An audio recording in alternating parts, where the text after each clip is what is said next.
welcome back into the theatre. Feels like you're all a bit more sparse now. Feel free to like cuddle up a little bit, you know, some body warmth. I'm really delighted to sort of facilitate this amazing group of people, many of whom I've been working with over the last 18 months and absolutely miss really dearly. So it's lovely just to have you all back together for this session, which is focusing on how we stop basically harassment of women and girls on our streets and in our public spaces. And a couple of things we're going to cover. Well, I'm going to skip over that, given time. We are going to think a little bit about some of the work we've been doing. So as GM Moving Right to the Streets has been a real focus of our last 18 months. And we're going to hear some of the data and some of the stories. So I guess it comes with a little bit of a trigger warning that, you know, this does start with, I think, all of us have our personal stories in this space. And often we kind of almost try and hide and forget about it. So so just to be careful and mindful of each other. Why are we focusing on this? You know, active lives for all. We're not going to achieve that unless all of us feel safe and able to go out on our streets, in our public spaces, in a way that enables us to be free to get about. So we'll hear a bit about that. We're going to hear a bit about, well, what's the approach we're taking, why the mainstream approach doesn't work, and what these amazing people are doing to address that. And what that looks like as a whole system. So we've heard this morning from Hayley in terms of our whole systems approach to moving, the role we all can play and all the different things that influence whether or not, in this instance, we feel safe on our streets or not. So we're going to start with Caroline and Rose, but before we do that, I am actually going to just ask them all to invite them all to just give a quick intro to who you are, so you're not sat here for ages without doing that. So I'm going to head to you first, Cookie. Just a quick intro. Hi, my name is Cookie Love. I'm a local muralist, illustrator and street artist.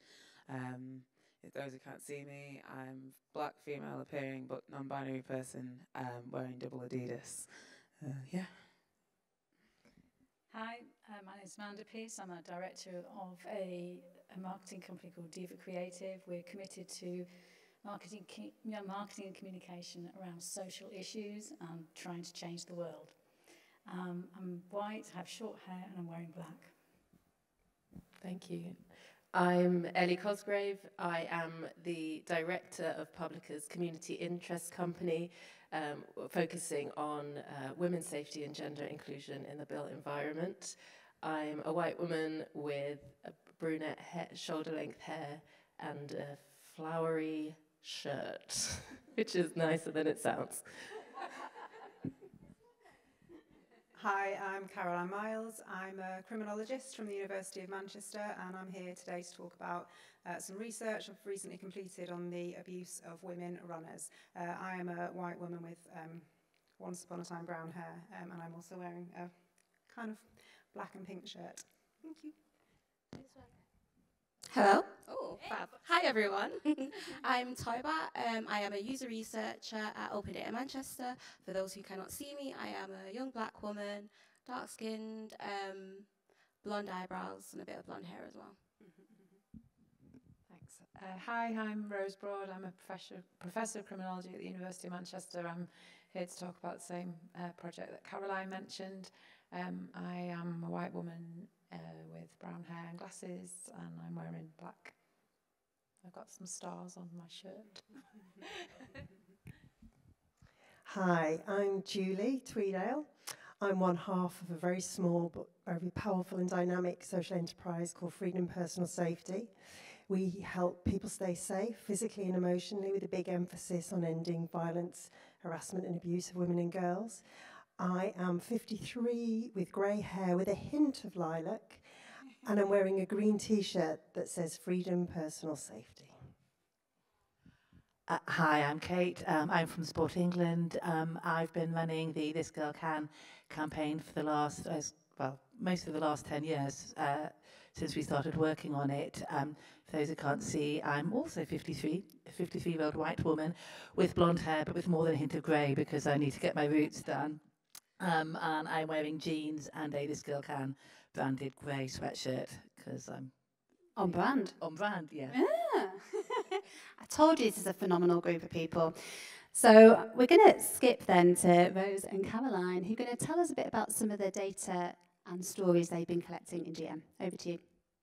Thanks very much. Thanks very much for inviting us and for having us, Eve. So as we said, Caroline and I are going to talk about our project, The Abuse of Women Runners, perceptions, fears and experiences that we ran over January to December 2023.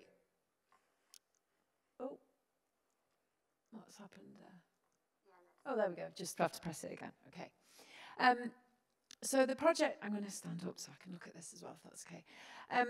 So the project came about, Caroline and I are both runners and both researchers, so this was a lovely way of bringing those things together in ways that were, important to us, and from stories that we'd heard and also from research. So we wanted to look at the frequency and nature of abuse and fear experienced by women runners.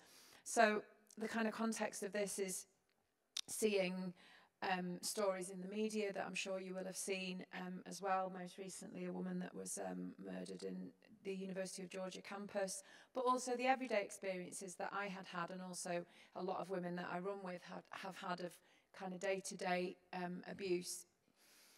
We also wanted to look at the lived reality of women's running, so to find out the kind of day-to-day decisions that they make and the kinds of, all of the different things that come to bear on their running.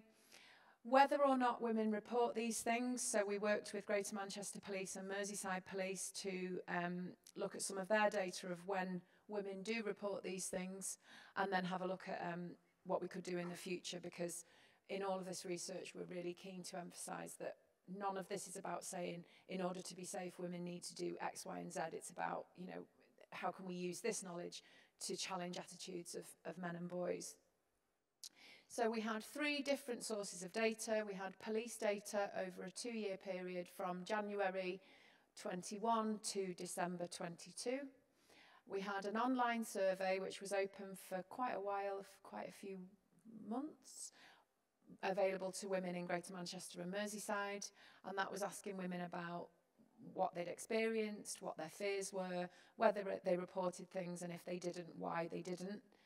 And then we did some audio diaries with women, which were really much more in-depth data, asking women when they got home from each of their runs for a month to just tell us a little bit about what kinds of things they thought about. So like, I chose to go this way because I know that there's people there, or whatever it was that what they did, and then what they wore and those kinds of things.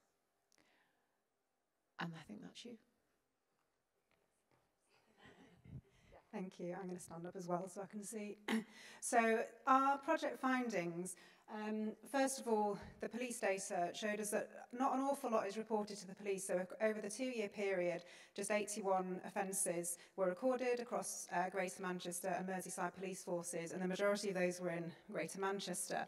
And these tended to be at the more serious end of the continuum. So the majority, 41% were sexual offences, 37% related to some kind of harassment, and then there were 14% physical assaults and some other things as well. So that was the police data, which kind of suggested to us that actually that might just be the tip of the iceberg. And then this really was revealed by our survey findings. So 68% of approximately 500 women that responded to our survey across Greater Manchester and Merseyside said that they did have direct experiences of abuse whilst they're out running. And those experiences varied. A lot of them involved vehicles, so people either driving really close or intimidating, blocking paths, shouting things or throwing things out of cars at women. There were verbal insults. Lots of the women talked about being followed and being flashed at, and then there was also some more serious physical and sexual assaults as well. And out of those women who had experiences of abuse whilst out running, only 5% of them said that they had actually reported that to the police, and I'll say a little bit more about that in a minute. Despite that, 82% of the women said that they had real fears for their safety whilst they were out running, and they were fearful of really serious things, so they didn't tell us that they were afraid of somebody catcalling them or somebody verbally abusing them or following them. They were afraid of being attacked, being raped and being murdered, so the really serious end of the spectrum. And as a result of this fear that women experience on a day-to-day basis, they told us about a multitude of things that they do before they go out for a run. And that varied from telling friends and family exactly where they were going, what time they were going to be back, being tracked by their families and friends, carrying air tags, etc., but also taking things with them, so carrying keys through their knuckles, which was one of the images you had on a slide, carrying personal alarms, their mobile phones, etc., like sprays and things like that in order to defend themselves. And they also talked about the risk assessments that they do. I'm just ignoring what's behind me, it's fine. So yeah, they also talked about the risk assessments that are almost kind of subconscious that they did before going for a run on a daily basis. So when and where is safe to run? If I'm on my own, well, I wouldn't go down there on my own, I wouldn't run down there at that time of day, or I avoid that park or that river at this time of year because it's dark, or I wouldn't run past that pub in the summer because of people outside. Risk assessing what's safe to wear. So lots of the women told us about really thinking about what they wear for a run because they don't want to draw undue attention to themselves. And I think that's all in terms about what they actually did. So yeah, this multitude of things. But what they really told us was about this kind of normalisation of abuse that is so normal to them every day. Women going out running to have to do this kind of risk assessment, to be fearful and to have to take responsibility. So the idea that women are responsibilised for making themselves feel safer every time they go out running. And that also fed into their decisions not to report to the police because they didn't identify it as a crime. They didn't see it as important enough. They didn't think it'd be taken seriously. And they told us, as in this quote, that these kind of things just happen to us so frequently. It's part and parcel of being a woman who runs. And so, very briefly, the key takeaways from our research are that the abuse of women runners is endemic and it's enduring. It's a problem. It's not just a problem in Greater Manchester and Merseyside. This is something that happens all over the UK, and it's something that we're really interested in exploring internationally as well. As I've said, women really normalise these experiences and their fears and all the measures that they have to take to make themselves feel safer as part of their everyday lives. They don't report it to the police for a multitude of reasons, including the normalisation, but also not thinking they'll be taken seriously. But they do have severe levels of fear and do quite a lot to make themselves feel safer. And so we want to, as Rose said, we want to use this in a very positive way to try and challenge those kind of underpinning attitudes and see what we can do with men and boys to stop this abuse of women and stop women having to take responsibility. Thank you both. So the data's hard, right? I mean, it's stark. And the rest of the session is really going to focus on, so what can we do about it? And what's the approach? And we've heard a lot there about that fear, and we want to move that fear from fear to freedom. We want to think about how we create spaces that are not just safe, but are welcoming and joyful and inviting and a sense of community. So the question you ask is really important. So I am going to invite you to go on Menti briefly.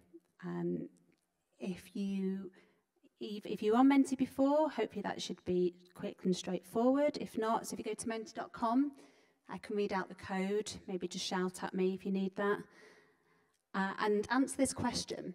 And this is important. So I want you to now think of a place or a street where you feel safe, welcome and joyful. And I want you to describe some of the characteristics of that place, some of the ingredients of that place. What does it look like? What do you see? What do you smell? What do you hear? And we're just going to see some of those and then we'll explain why. Oh, we won't. Tech, help!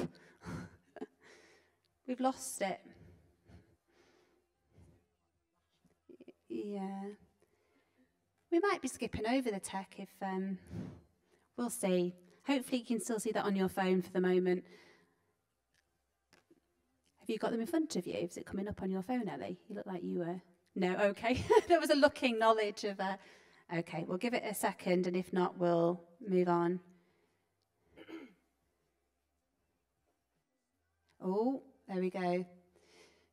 So here's, you can see a few of the things that are coming up.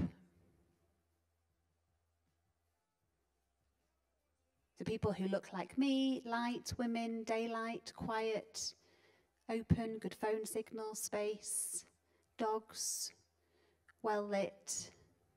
So keep on adding to that. What's interesting is that you don't see on there CCTV, police, doesn't say remove all greenery. And yet those are the common things that are seen to be the key way in which resources should be spent to make a place feel safer.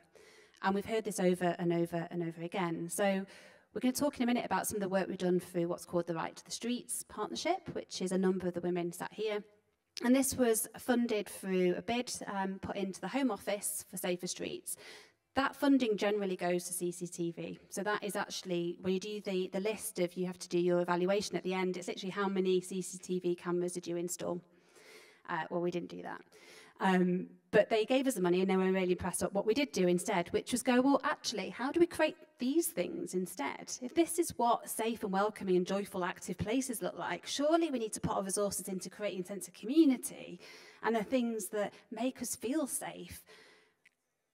Because if you imagine the place that you have in your head before where you feel welcome, that you want to maybe go walk or cycle or play, and then picture CCTV cameras and signs and lots of police and picture any greenery cut back, does that feel like a place you want to be? So what we've been trying to do is really shift the approach and say we don't necessarily need more resources, but we do need to shift where current resources are going. Not to say there's not a role for those things in some places, but they're not ultimately going to address the issues and change the data that we've heard there. So you can keep on adding to that. And at the start of that, I'm going to hand over to Toybat from Open Data Manchester, who was core to the start of the Right to the Streets in helping us gather some information. But yeah, you can tell us more. Over to you. Thank you. I don't know where to start now. It was a long project, lots of work went into it. I guess we kind of started with a kind of survey asking people in the area how they would describe their streets. That was kind of like the premise of the work that we wanted to do. We wanted to find out what kind of language do people in the area use and how would they describe their areas and what are their experiences. We then moved on to like getting in contact with community organisations, colleges, things of the like. The top left image kind of gives a visual representation of what a kind of walkabout workshop looked like for us. So we had these big maps of the area where we spoke to women and girls to find out like if there were any commonalities between like the routes that they take, whether they felt like they could be active, they felt that kind of sense of belonging, and I guess whether they felt safe, what that meant to them in their own words. Yeah, it was great. We spoke to lots of people, and from it we were able to kind of use their language, how they would describe things, to create this kind of place review, to kind of give back to them so that they could enaction some of the concerns that they had in the area themselves, or just have like a good base to like kind of send that on to someone else to make the appropriate changes, for example, the council. So that's what you can see in the bottom left picture. And then in the middle, we've got like a persona. From speaking to so many people, we were able to kind of like decant some of their personality, things that they do, their experiences, what they believe, and think of their areas into these personas to inform like the rest of the project. These are the kind of people that we are working with, working for. And yeah, it was great. And the bottom right, you can see there's a little collage from one of the sessions we did. That was the Valentine's Day one last year. At Blue Sky, which was fab. Top right is a mural that OT Collective has done previously in Old Trafford. And then at the top middle, no. The second along from the top, there's the place review, which you could also see in person, at the stalls outside, and then the team at the bottom for the fabulous podcasting that we did with Eve. So yeah, that's kind of like the work we did. I'm happy to speak more about it outside, but I'm trying to be concise. So thank you. I think the only thing I'd add to that, so the Open Data Manchester, do go to their stall and talk to them. They generally have lots of brilliant, creative, engaging way of both kind of gathering information, data in all forms, so soft data, qualitative and quantitative, and then also putting it into ways that are really engaging. So you've got like looms and things, haven't you, there, and Lego and all sorts of great things that actually mean people can engage with it and they can use it. And I think that's the key. this was not about going, we're just going to take data and extract it from people. It's recognising that those stories, those conversations are part of participation, it's part of the change, it's part of women and girls for themselves having a greater sense of agency, feeling heard, and then feeling that they can have action. So on that note, I'm going to go over actually to, I'm going to check, I was going to go, yes, over to Julie. Yeah, you can tell us what did you do, Julie? What were you doing? Thank you, Eve. So in the photograph, you can see me kind of laughing and giggling with some amazing people from Manchester United Foundation. They do a lot of work in the community with children and young people, all funded through Manchester United. And what we did as part of Right to the Streets was to bring people together to talk about, to get an understanding of what harassment is, and then what we can do as active bystanders, what we can do as allies, very practical things. And those two elements were really important. A lot of the people that came to the sessions, we ended up running about 26 different workshops and training sessions. A lot of the people that came, we all think we know what harassment is, but it really brought it home to me just last week when I was running a session. And it happened to be that it was all women in this session, but we work with as many people as we can. And when we were actually talking about and defining and understanding what harassment is, this woman said, "Oh my goodness, I was sexually harassed on the way here this morning, but I didn't even realise that's what it was." It's almost so normalised, and we know from the work that you've done, the academic research you've done, and I guess all of our experiences, it's so normalised we don't even put a name on it sometimes. So part of the work that we were doing was that connection and bringing people together, taking an hour or maybe 2 out of our busy lives to just share experiences, to talk about and understand and recognise when harassment happens, and then what we can do. Now, I think this morning has been already very, very powerful. And one of the, what's made it so powerful is real people's stories. Those of you that heard Jordan and Anthony this morning, and those amazing women playing netball, I think every single one of us just wanted to jump up and play netball with them. It was so powerful. And I'm actually going to share, just very briefly, because I could give you all the stats about the numbers of people we work with and the different organisations. But for me, in my past life, I was a librarian, and the power of story is really one of the really strong things that connects us. So, a couple of weeks ago, I had an email from an amazing youth worker who works at a place called Gorse Hill Studios in Stretford, which some of you may know, and she said this: "I wanted to share with you something that happened last week whilst the Manchester United football match was held. One of the male young people from the Good Vibes Only group who did the bystander workshops said he saw 4 girls from his school, aged 14, 15, walking ahead of him. There were lots of football supporters on the road and a group that were under the influence of alcohol. These men, who were in their 40s, catcalled the girls." So if those of you who are not sure what catcalling is, that kind of calling out, "Hello, gorgeous, give us a smile," that kind of behaviour. The girls told them to go away, but the men continued with their comments.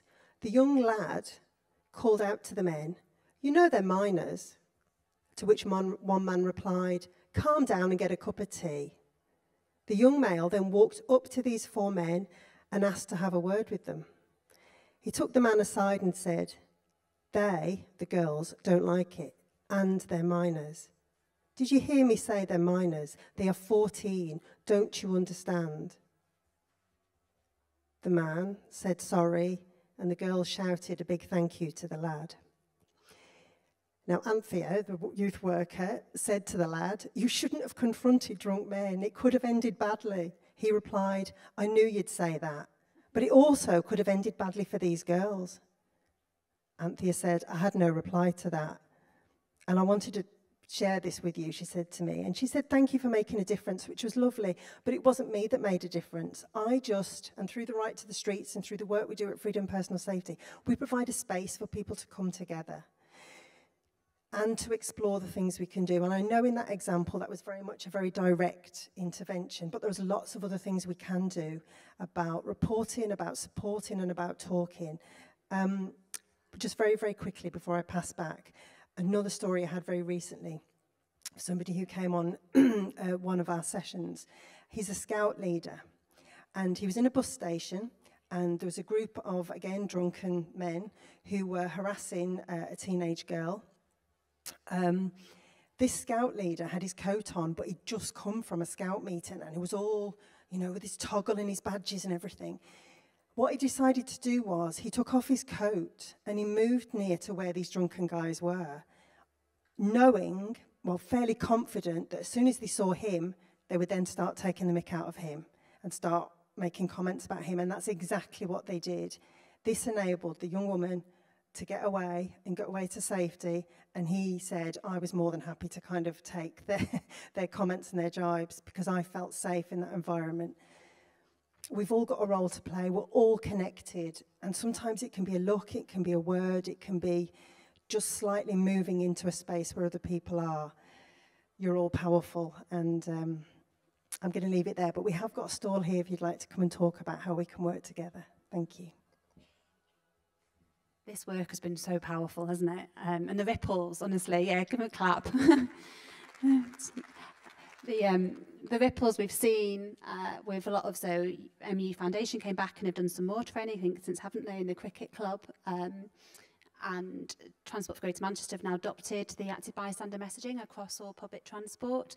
So we're seeing how it's something that really can spread and grow, and both men and women and boys and girls say that they have that sense of power and agency to be citizens, to be part of a community, to care for each other. You know, that's what we're basically doing. So, stories. I'm going to hand over to Ellie next, who's been keen helping. Oh, you've got a mic to your right as well. I can have 2 mics. Over to you. Thank you so much. Oh, lower voice than I was expecting. Thank you so much for having me. It's been I think this morning has been a kind of bringing to life of everything that we've been doing at Right to the Streets. The centering humanity, people coming together and celebrating. So thank you for showing what we've been doing. Publica's role on this project was to, well, I interpreted the brief as enabling people within the partnership, as well as everyone that we engage with, to engage joyfully and confidently in topics that can often feel really upsetting and that can feel really complicated. Often we feel that we might say the wrong thing, that we don't understand the dynamics, we don't know what language to use. We often have lived experience, which means, and a lot of the sense and experience of doing this work is about trauma. And while we wanted to acknowledge that and name that, we also had the challenge of showing, feeling the reality of our power to act around that. So we were initially tasked with doing an underpinning literature review, and as an academic, I was delighted. This is my bread and butter, and I've been doing work around sexual violence, street harassment, and public space design in particular over the last few years. But we didn't want to do a standard literature review, and I don't think you would have let us get away with one. And so really taking that task to hand about how can we understand the core themes that are being played out here. Instead of writing a long report that would have made me feel comfortable, we worked with our in-house graphic designer at Publica to bring these ideas to life in a set of postcards. So we have these are some of the illustrations from those postcards that start to show some of the key ideas that illustrate how gender affects our experience of public spaces and our ability or needs when we interact with public space or use public space. So we will be using some of these cards later, and we've used them to create a set of, I think, 8 or 9 workshops and games that people can play individually, in pairs and in groups, to start to connect over this kind of bigger story, to acknowledge that we have our own experiences, our own knowledge of this area that's innate, but that we're part of a much bigger social system and structure that we can name, that we can begin to pick apart and understand and dissect, and that we can all take different actions to intervene in. And I think that's maybe the last point that I'd like to end on, is that so often when we're dealing with these topics, we can feel powerless. We can feel overwhelmed by the statistics, by the knowledge that this is everywhere, that it's a powerful force that has existed for centuries. We can feel that we couldn't possibly do anything. What I have learned over the 10 years of doing this work is that there are multiple ways that we have power. We have power in our families. We have power in the ways in which we choose to speak or act. I accidentally became an activist when I decided to do a dance on the tube carriage in London to protest my own sexual assault. I didn't know that that was weird, but at the time it felt like my own expression, and that spark, that snap, that expression became a central point of connection and communication. I didn't know it would be powerful, but it sparked my whole career and in what I wanted to do. Through my job in academia, I was not qualified to do this. I'm an engineer. So I just was interested and learnt and used my power now in the built environment sector, where I have a PhD in engineering. So they take me seriously in some rooms. And I'm able to use my own power in those rooms to shift some of the conversations. So I know we're leading to what can we all individually do, and I'd just like to say I don't know what you can all individually do, but there's a moment of when we can understand the issue, we can pull it apart, and we can see where we have power individually to make a change. And I hope that the resources that we've created through Right to the Streets may be one part, and they're free, open to use for everyone. And that's, I mean, I guess being taken seriously, you laugh, but actually that was really important. We had having the literature review, having a really kind of clear philosophy and underpinning to what we're doing, and lots of examples from internationally, nationally and locally, which we continue to grow, of what good can look like and what people can do across all the different sectors and spheres. And as Ellie said, one of those things is to think about our public space, what it looks like, what it feels like, who designs it for whom, with whom in mind, with whom, based on what information.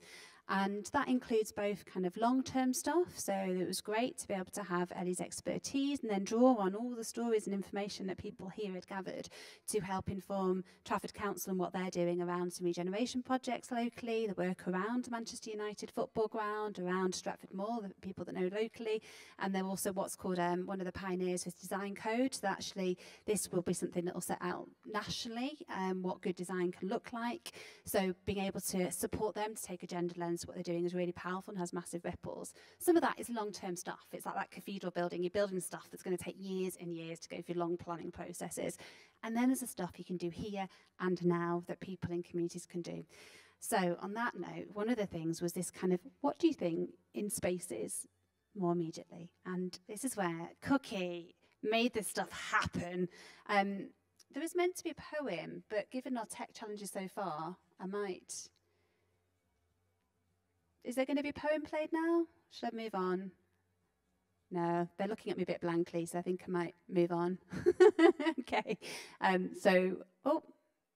Yeah, over to you to explain. What were you doing? This. You can go. Well, this is one of the... Hi, my name's Cookie Love. This is one of the murals that I painted for the Right to the Streets campaign. I was commissioned by OT Creative Spaces, which is a really positive art space on Ayres Road, to work with the community in designing 2 murals that represented their vision of safety for, I guess, not even just women and girls, just as a community as a whole. Just a point going back to your original slide, the first slide that, that had a mural in the top corner of the tree with the lilies growing out of it, that was designed by the community for the loss of a child to gun violence, and that whole area really struggles with street safety in general. So like a lot of the murals do represent really strong, like, moving moments for the community. So I worked with a group of 7 to 12, no, maybe 7 to 15-year-olds, and then also a talking circle where English isn't your first language, so they get to come in, make art, and learn some different words around, just to, you know, boost their vernacular. And we talked about colours, words, and like animals and flowers and all sorts of things that made people feel strong, confident, and safe. And then out of making a massive word cloud of all these different opinions, created these 2 murals. This one is called Fortitude. I wish my face wasn't in it right now, but it represents the fortitude of a fox, the way that urban foxes can just move around the community and feel really, really strong and confident. We kind of wished for women and female-appearing people within the area to be able to move as strongly as a fox could. And then around it has healing herbs of echinacea, chamomile and sage, which this one I painted alone. And then on the next slide, this is a vision of my best friend there, Ed Hicks, wonderful artist. And like a couple of years ago, I experienced severe sexual assault, which he helped me get through. So as soon as they said that they needed a second painter on it, I was like, Ed needs to be a part of that because he understands safety and from both angles as well. It's important to have the male opinion on this topic as much as possible, because throughout the stats they're the ones that need to be educated. So we chose the view from Rivington Pike, obviously added a bit of fantasy to how many trees are up there, but tried to provide a space that people could just come to feel away from the hustle and bustle of the area. This one's called Open. Surprisingly, we painted that in 3.5 days. But yeah, we just wanted to like use art for social change, as they say, you know, like uplifting spaces in the area which people, you know, weren't so happy to walk through with safety beforehand, and then provide some uplifting visuals. So yeah.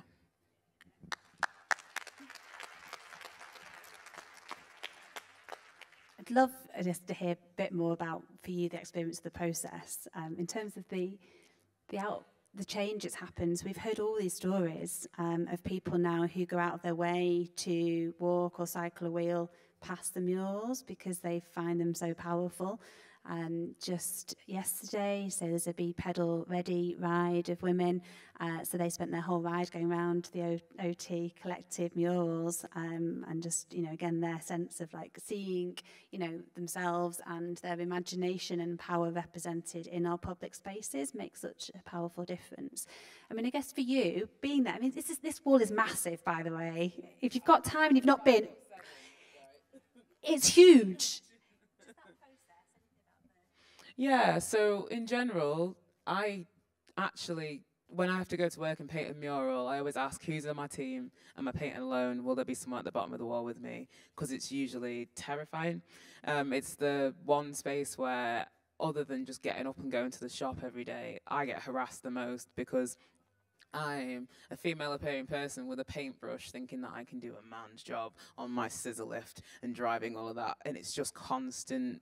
It's just constant, the amount of abuse that you get. So these 2 walls, actually, because of the wonderful work of the volunteers of OT Creative Spaces and Linda, you need to get to know that lovely lady, because she's just a bright ray of sunshine. And if anyone ever has anything to say, she just veers that conversation around with this beautiful smile, and it just makes everything feel welcoming. So yeah, it's a very long process of like painting that wall completely white and then going in with like spray paint and mulch and doing all these things where a lot of people don't believe that you can do it, and they're creating a safer space from it, really, yeah. This one is just by the side of Hullard Park and Stamford Street, this particular one, and then the Fox is on Stretford Road, just by the top of Stretford Road near, I've forgotten the name of the nursery, but yeah, one of them's quite public facing. And then, yeah, this one's quite nice because it's tucked away by trees, which almost like fall in line with the mural itself. It works really well, yeah. And then there's QR codes next to the murals as well, which take you to spoken word. So by these two, by Open and Fortitude, that's Maya Chowdhury, who is here today, who's going to be showing back her words at the end, who created a poem, working again in workshops with local people, and it's absolutely beautiful. So sorry you can't hear it now, but it is beautiful, and we'll make sure we share it in the notes going afterwards at the same time. So visuals matter. Who knew? And on that note, I'm going to hand over to Amanda. Do you want the power of the clicker? Do you want me to do the clicker? I'll do the click. Thank you. Wow, what a lot to follow. I think I mentioned earlier on that I work in marketing, communications, and our company Diva has been in existence for over 20 years, and we've always been really committed to trying to make a change, to change the world, I guess, and to somehow use communication and good creative communication and design to engage with people and to help people think differently. It's not to make people do things, it's really to enable and empower people to feel they can do stuff. So we've done lots of things. We've tried to help people think about cycling who have never got on a bike, who don't really walk, think about walking in urban spaces, and we've done lots of work around that.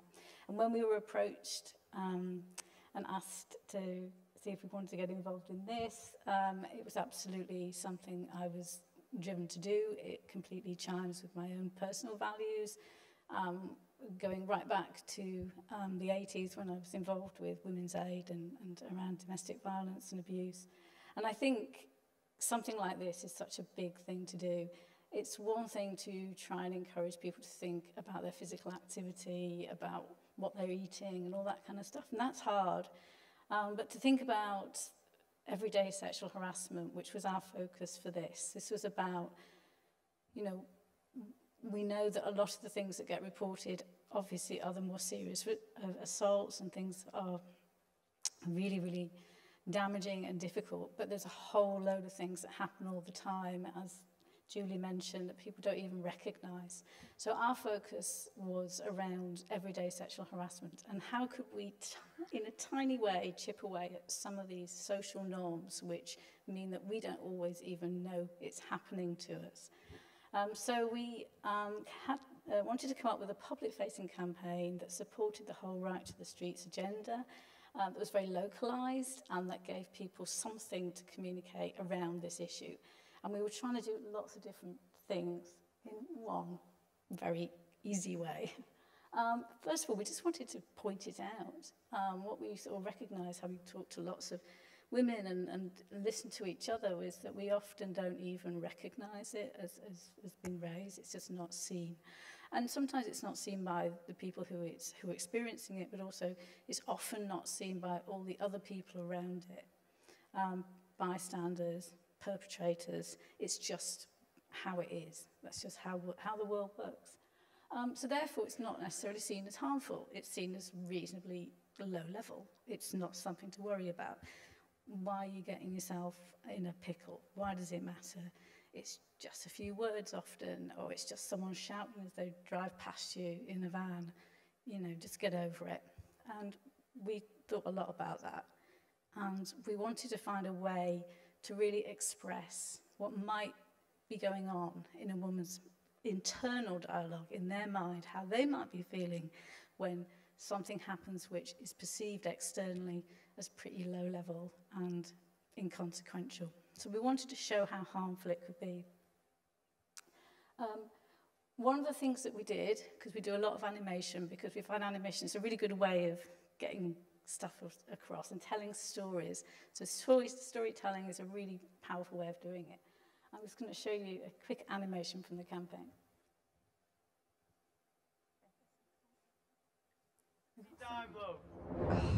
Did he really just say that? It's not a compliment. It's made me feel so uncomfortable. We're always being watched. I'm just so over it. That was out of order. Are you okay?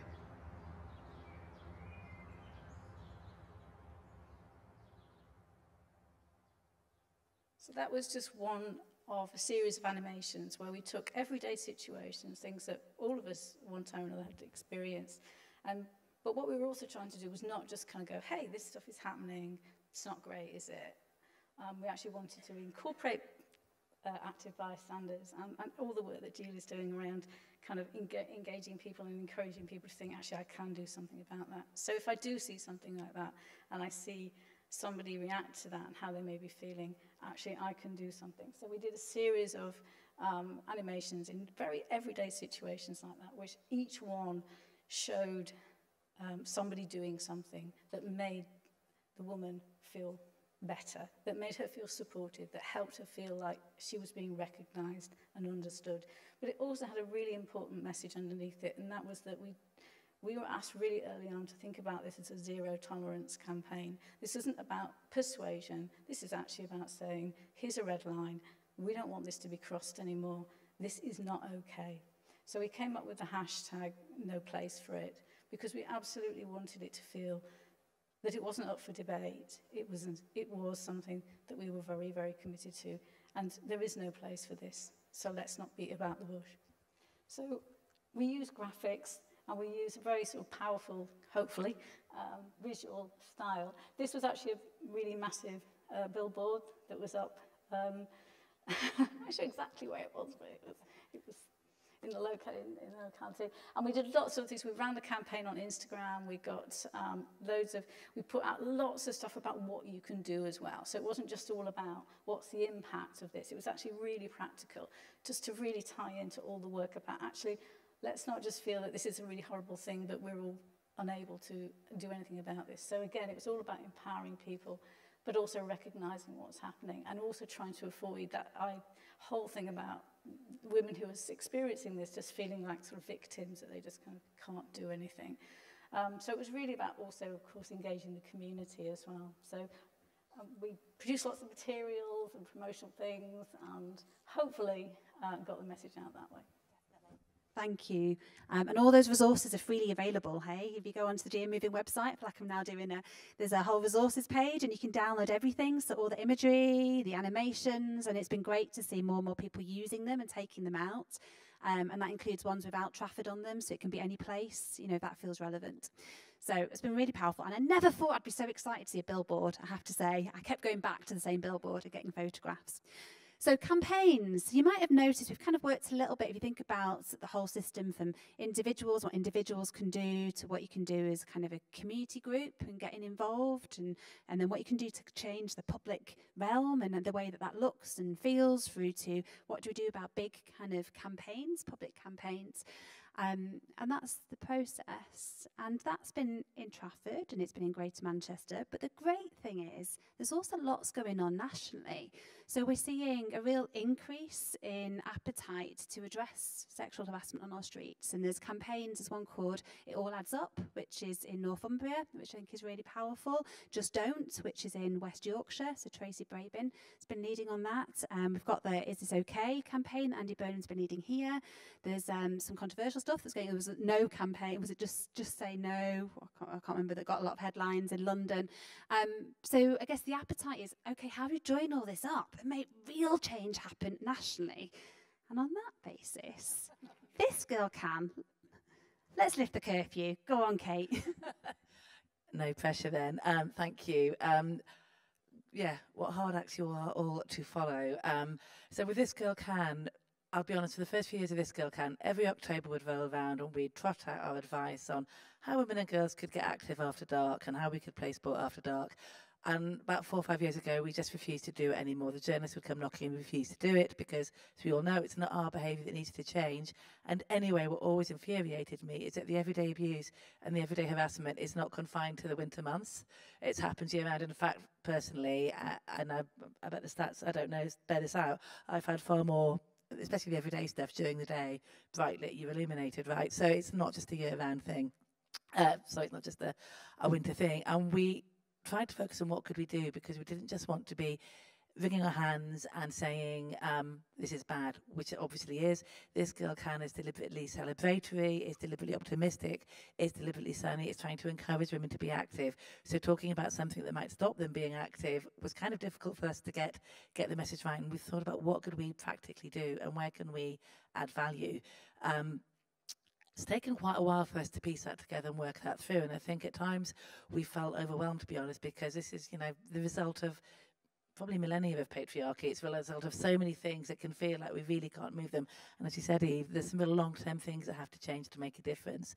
But over the last couple of years, we've been talking to it really closely with our sector. So I know we're talking about street harassment today, but an initiative that we've done, and I'll be honest, it took a while to get there because we had to take them through the evidence with the gym sector and with UK Active to roll out what is launched last week as connected to the Ask for Angela campaign, to provide training and codes of conduct for gyms, so that if you're feeling harassed and intimidated in the gym, there is support help there. Now that's important for the gym, but I think for me it's also important because that's another learning opportunity for men who may not have realised that what they were doing harassment or have thought that it was okay. So I think it's important in the wider context as well as the gyms. But we also, and okay, so having said it's a year-round thing, we did absolutely tie into that journalist moment because we know when to do a PR stunt when we see one, and we know when the journalists are interested. Our Let's Lift the Curfew run that we launched just as the clocks went back last October, November. And that was, we got 60 women in T-shirts with slogans talking about how we should feel free from fear, from harassment, from abuse. We should be able to do what we want. We should be able to go out and have the joy of moving outdoors without constantly looking over our shoulders or just feeling intimidated. And it matters because it's not just when the bad things that happen that this stops us doing it. This Girl Can is particularly targeted at women and girls who don't feel like they belong, who don't feel that sport and physical activity is for women like them. If they get shouted at, if they get abused, if they get catcalled, that reinforces that. It's just something else that they have to deal with. So we know it's got a really negative effect on them, apart from the fact that it's obviously just wrong. Anyway, so we did that running around central London, deliberately past Parliament, to raise it at that sort of policy level and that national political level. We hosted a roundtable in Parliament as well with a mixture of MPs and with some of the organisations who are doing such fantastic work as well, to start discussing, okay, what can we change, what can we do? This is just the start of that. We know this is not something that's going to be fixed by one PR stunt or one roundtable. It's an ongoing conversation.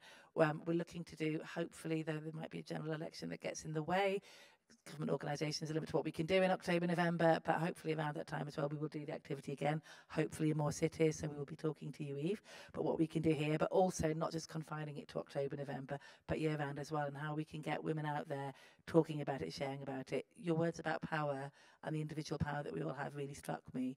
One thing I've been saying over the years is that as women, going out, getting active outdoors is a feminist act. It's an act of empowerment because you are normalising getting active for other women who might see you. We are putting more bodies in the space, so it makes it feel safer, and as men who are allies can do that too as well. So the advice on what you can do, and I love those examples. I think that made me cry as well for about the 4th time this morning. It was a very emotional day. So it's just the beginning, and I think by having created a platform for This Girl Can was always about creating a platform for women's stories, voices, images, films to be shared, and their experiences to be reflected and heard. And so how we can use that platform to do more of that, to really start chipping away at the short, medium and long-term things that do make this different is what we're really going to be focusing on. Wow. I'd love to just get a final, and we have to then move to lunch. So I'm going to give people just a moment to think about, is there any kind of your key call to action to the people in the room? Anything you've really loved to see happen? I'm going to give you 30 seconds to think about that. Oh, Toybat straight in there.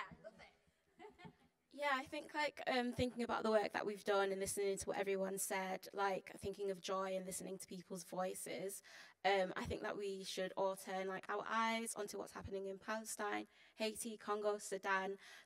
We cannot all truly be free until we are all free. And I hope that the work that we do at a local level gives us that confidence and ignites that passion for us to kind of, be more involved in our communities, but also the wider community, women and girls, non-men all around the world. So that's what I would like to say. from the individual right through to the global community, and that's the point, isn't it? We're connecting that and make that shift across the world. Who else? Go on then, pop when you're hot like popcorn. Who's good to go? Go on, Ellie. My kind of request is that we all remember that we're human at all times, including, and I love the invitation today to bring our whole selves and to bring all parts of our lives to all places. And I think if we can do that, especially in places that try to strip us of humanity, and I say that's the boardroom and that's conferences different to the one we're at today, that try to say that these issues are separate to everything else that we do. It has to stop, and I think it takes us to maybe be inspired from today and to take ourselves, our whole selves, with families and children and people who like to dance or run or walk or whatever it is, into have faith. Bring those in, and then we'll have to remember that we're dealing with humans in front of us.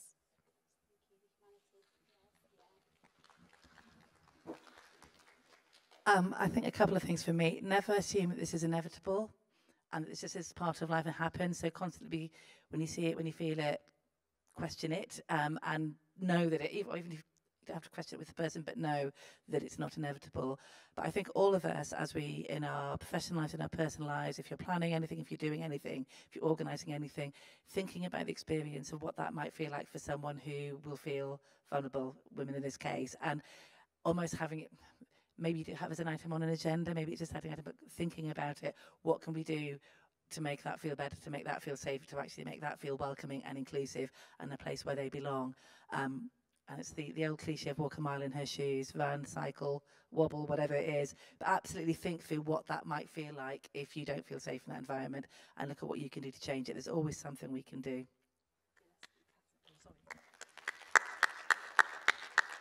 Thanks very much. I think just two really quick things. I think one thing, and this is like for me and anybody, is being able to challenge that normalisation that I think everybody's talked about, being able to challenge it in myself and being able to step in and say that's not okay, and the bystander stuff is fantastic. And then I think the other thing is what everybody's talked about, of the kind of momentum that there is around this at the moment, and kind of capturing that and using that to, obviously we're not all just, oh, we're all done now, we're just all going to finish, but using that to kind of build on it, I think is fantastic, all the work that we've heard about today. Can I just very quickly say that there is more good in the world than bad. And the bad sometimes gets a lot of attention. Good people, there's many more of us than there is those that want to hurt and harm others. When we can come together in very small ways and connect in very small ways, it's really, really powerful and can really inspire other people. Like the Scoutmaster. Yeah, so please carry that with you. Sometimes this kind of, discussion about some of these things, particularly here in the stats and people's experiences, we need to hear them, but also remember there's a lot we can do, and there is more good in the world than bad. I think, and I'm only saying this, but stripping the gender-based things that you put on people, just strip it away. If you see another person as a human being rather than the gender that they supposedly represent, you'd be freer to apply respect. You'd think, would I expect that from others? And vice versa. I think that's really, really strong in a way of providing women and girls with the respect that they actually require. Secondly, as I always say, make room for funding within creativity, because it's possibly the most prolonging form of therapy someone can have access to. So yeah, obviously the artist says that, but yeah. Anyone else? Yeah, I just want to say just something. I was fortunate to be around at a time in history when there was quite an active movement around nuclear weapons a long time ago. And that was a time when I learned that women can be incredibly powerful. I learned I could be very powerful. And I also learned not to judge by what I saw. And I saw so many women who I never would have imagined doing incredible things. That's another story. But it really taught me not to prejudge. And it also taught me that sometimes we all look at someone and think, oh, she can deal with that. She's okay. She's a strong woman. She can take it, whatever is given to her. And I think that is such a shame, because we all need support. And when one of us gets that, whether it's something that seems really innocuous or really kind of offhand, just take the time to check in and offer support, because that really matters. And it doesn't matter how strong she looks, because, you know, we all need it. Good one. Just check in. Ellie. Yeah. Thank you. Just one more. Just a reminder that we don't have to start from scratch with any of this. People have been doing this work for decades. There are a huge amount of resources available. We've created some over this year, but this is a big topic, and people have started to do it. So read the books, find the resources, have the conversations. We don't have to make it up from scratch. Brilliant. So check in with each other, check in with people around you, do what you can, citizens. Use all the knowledge and resources that have been, there for building up over generations. We stand on the shoulders of giants, we really do. Let's not forget that. And know that there is an abundance of people who care about this, and that's what we felt in Trafford. I think people were overwhelmed by the energy. And actually it shifted it from that sense that both of fear to freedom, but also from a sense of people being, this is too hard, it's too much, it's kind of mission drift, it's going to be too far, it's, you know, extend us too far, to actually being, no, this is mission critical. And you know what, we can really do something about this. And people poured in, didn't they? They really wanted to be part, and know that that will be the case wherever you are, whatever you're doing, whatever sector. There's stuff we can do here, and that's really powerful. So a massive thank you to these awesome people. Huge claps, please. Thank you for all you're doing. And thank you to all of you for coming and for choosing to come and be part of this conversation. That really matters.